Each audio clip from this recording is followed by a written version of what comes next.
On today's episode of Homeworthy, we're entering the Venus Drawing Room, a serene and whimsical escape designed by Kate Figler. This room is inside a magnificent mansion in Dallas, Texas, where the Kips Bay Showhouse is being held.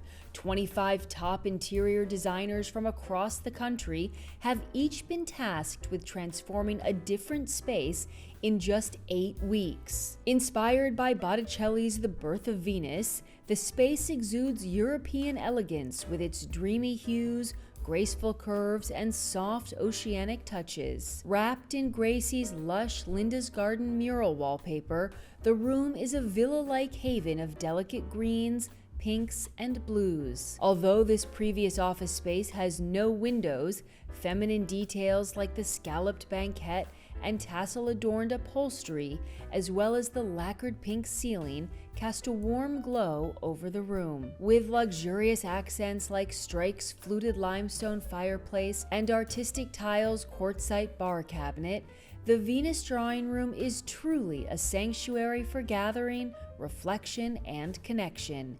Enjoy and welcome to the Kips Bay Showhouse. You're watching Homeworthy, where we believe every home has a story. Hey Homeworthy, welcome to the Venus Drawing Room. Come on in.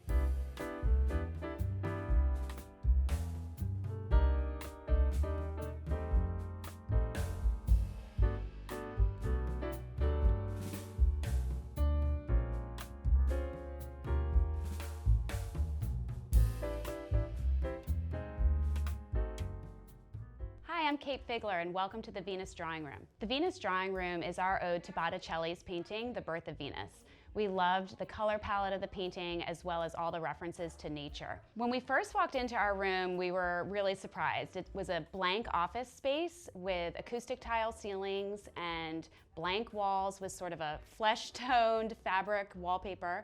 And really it was truly a blank canvas. We worked really hard to create symmetry and sort of bounce out some walls, but it was as blank as you can get with wall-to-wall carpet. So in keeping with our inspiration with Botticelli's painting, we were really lucky to partner with Gracie, and the Linda's Garden mural wallpaper was one of the first selections we made for the space. We loved how it created this sort of lush garden feel. It has a really ethereal color palette, which really spoke to us.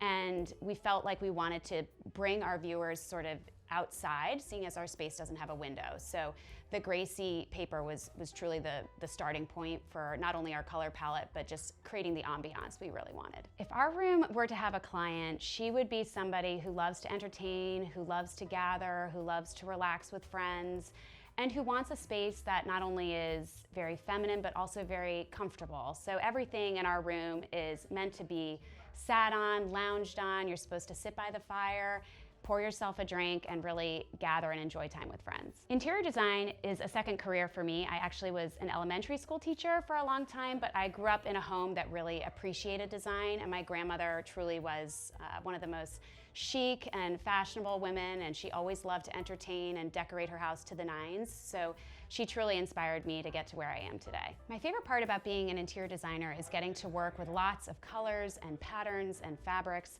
I love layering, lots of different textiles and wallpapers, and so just being exposed to that and working creatively to bring all of that together and create a whole color palette is really one of my favorite parts about being a designer. Working under the Kips Bay timeline is truly the adventure of a lifetime. We have really one of the most condensed timelines I've ever worked under, but it's so much fun. It creates kind of this energy that you really cannot replace in any other type of project. We had approximately 10 days to source our entire room, make sure everything was in stock, make sure that all the pieces could be made by who we needed them to be made by. And that type of deadline is unlike any other project, but I think the results speak volumes because under that type of pressure, you really, I think, some of your best ideas come. As I said before, our main inspiration for our room was Botticelli's painting, The Birth of Venus. And so we started with this amazing Gracie wallpaper called Linda's Garden. We loved the citrus trees, we loved sort of the hazy, ethereal background of the paper, and thought that the color palette was the perfect reference both to the painting as well as the starting point for a space that we wanted to be super feminine. We knew we wanted to create lots of different seating areas for people. We were presented with a room without a window that's very long and narrow. And so in order to prevent it from feeling like, you know, a closet, we created sort of this illusion of a window here with the perennials fabric that we, you know, did a valance here, which we hand painted the top detail to mimic the star jasmine in the wallpaper, and created a moment here for you to sit and sort of enjoy the fireplace. This is a piece from Chad Dorsey's line Strike. We loved the masculine feel of it and thought that it balanced the femininity of the space really nicely. And it also has sort of like a subtle fluting detail to it, which referenced, we thought, the shell that Venus is standing on in the painting. A banquette is one of our favorite pieces to incorporate into a room, especially a tight room, because they offer you a lot of seating without taking up a lot of space. And so I always recommend them to clients when you're dealing with a long, narrow room that you need to create lots of different seating areas for. A banquette is a wonderful solution in that type of situation. We added the 2 little stools as well so that you can gather, you can have a drink, you can read the paper, you can play mahjong, you know, whatever you prefer to do kind of in this area. But again, multiple people can sit here despite the fact that the room is only 10 foot wide. Moving on to the seating area over here, we wanted, again, to have a sofa area framed out within this alcove. It gives you the feeling of having a window in a windowless room. And the valance, we thought, again, gave the illusion that there's a window here. Lighting also was something that we had to think through a lot because we don't have a window. We wanted to create lots of layers of light. So these Curry & Company lamps uplight the room really nicely, as does the floor lamps over here from, this is Mark Sykes' line for Hudson Valley Lighting, as well as our Arteriors chandelier. And I think our ceiling truly was one of the most challenging parts of the room. It was a flat acoustic tile, you know, office space ceiling, so we added this plaster cove to mimic, again, the feeling of being inside a shell. And the Benjamin Moore Coastal Cottage paint color was the perfect complement to the room. And the lacquer really bounces the light off of the chandelier and makes it feel like you're kind of sitting by the ocean with the sparkly water. And we just really wanted to create as much shimmer and light bouncing off the ceiling as we could, due to the fact that the room could feel a little dark if we didn't do that. And then lastly, every good sitting room, in our opinion, needs a bar. So we added this beautiful cabinet here. Again, it is waved and scalloped to draw you back to the painting, the original inspiration of the room.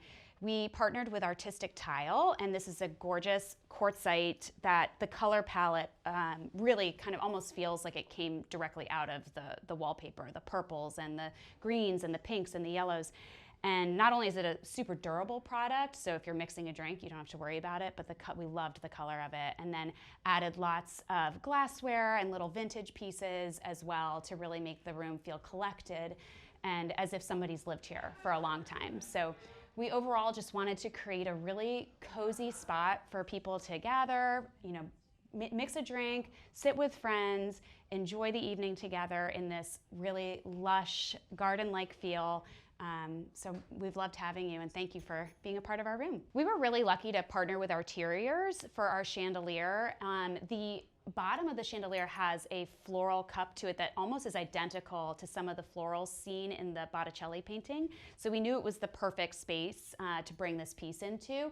The way that the chandelier uplights the ceiling and sort of reflects light off of the lacquer as well, I think is always something really important to consider when you're lighting a room that can be a little bit on the dark side. So we love that the way the chandelier bounces light off the ceiling and off the paint. Another thing to consider when you're working in a room that can be a little dark and narrow is to bring in a really large mirror. And so we partnered with Fleur to bring in this I believe it's 48 by 42 mirror. So it really bounces light off the walls and opens up the space nicely. We love the leaf detail on the side of the mirror. Again, everything that we selected for our space has a subtle reference to nature. So every fabric, every trim, whether it be the color, whether it has, you know, a sort of shell detail to it. On our sofa, we loved that the material read almost like a tide map.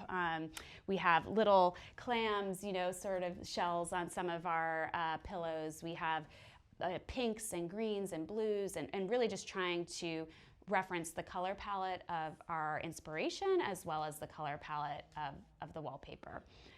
But lots of little nods to the ocean and to the outdoors and garden spaces. Something we love to do is mix the masculine and the feminine in every space that we design. So while this mantle can read a little bit more on the masculine side, which we love, we paired it with this Claire Crow fireplace screen, which is handmade in this beautiful brass detail, which we thought was the perfect counterpoint to sort of the, the hardness of the mantle with the softness of the fireplace screen. We love the juxtaposition of those two pieces together and how every room needs that balance, in our opinion, between either the feminine and the masculine, in our case, the traditional, a little bit more modern. So we love to pair both of those things together to create just enough tension in a space that you can really appreciate, kind of those types of details. We were lucky to work with Lane Tannenbaum from Le Bloom here in Dallas for our florals. We knew we wanted to create a very lush, organic, floral story in our room as opposed to something really formal. We wanted something a little bit more relaxed, almost as if you're, sitting in the English countryside, nice and loose and organic. So she worked with us to create lots of the little bud vase arrangements and the mantle arrangements. We needed something nice and big. We wanted lots of pinks and roses and blues, and so she was wonderful to partner with. And we also were lucky to work with Arson Rug Gallery. We found this remnant for our carpet with them, and they cut it down for us to layer over the natural fiber rug. We always love in spaces to incorporate natural fiber. It gives that little bit of texture and adds a casual feel to the room, which we thought it needed. We needed to kind of ground your eye in here as opposed to adding more and more pattern on the floor. So we cut the rug from Sisal Rugs Direct, around the perimeter of the room, around the perimeter of the fireplace to make it feel really custom to the space, and then layered the Arson Rug vintage rug over it. Whenever we're designing a room, we love to think through ways to incorporate art that really provides a contrast to whatever space we're designing. So this room, being very traditional, being very feminine, we knew we wanted to incorporate some art that was either a little bit more whimsical, a little bit more contemporary. So we commissioned both these pieces from a Nashville artist, Rollins Parker, and she created these two abstracts that pulled from the colors within the wallpaper. We love how they contrast with the scenic mural, and they just provide that really nice counterpoint, I feel like, to all the movement in the wallpaper. We also loved the Slim Aarons photograph that we have over the sofa. I love the whimsy of his photography. I think that you are transported to, whatever place he was shooting. You feel really what it's like almost to be the subjects of his photographs. So this woman sitting by the beach is our muse, we joke, because she just looks so relaxed and happy. And so I thought she was kind of the perfect fit to the space, being such a feminine room. We loved her having her front and center in the room. We also brought in a lot of vintage pieces, and I think every room needs something old. Not everything can be new. When you're working with a banquette, it can be really challenging to find the right size piece because we wanted something oval, we wanted something that was tall enough so that you could rest a drink on it. And we found this piece on First Dibs. We love the little wave detail along the edge, which again referenced the ocean and reference nature, which we were trying to do throughout the whole space. And you can really find truly one-of-a-kind pieces, obviously, with many vintage stores that work perfectly within a room, and then you're reusing it and giving it new life. A lot of our accessories also are vintage, and they give that charm and that history to a room, which I think is so important. When somebody walks into our space, I want them to be able to feel the beauty and the comfort. We lacquered our ceiling this beautiful shell pink color, so I think it makes everybody, have this sort of healthy glow. We want you to come relax and feel like you can really kick your feet up, unwind after a long day, and just enjoy this beautiful scenery as if you're sitting outside in a garden. Thanks for watching. Be sure to go to homeworthy.com for exclusive content, shopping guides, and so much more.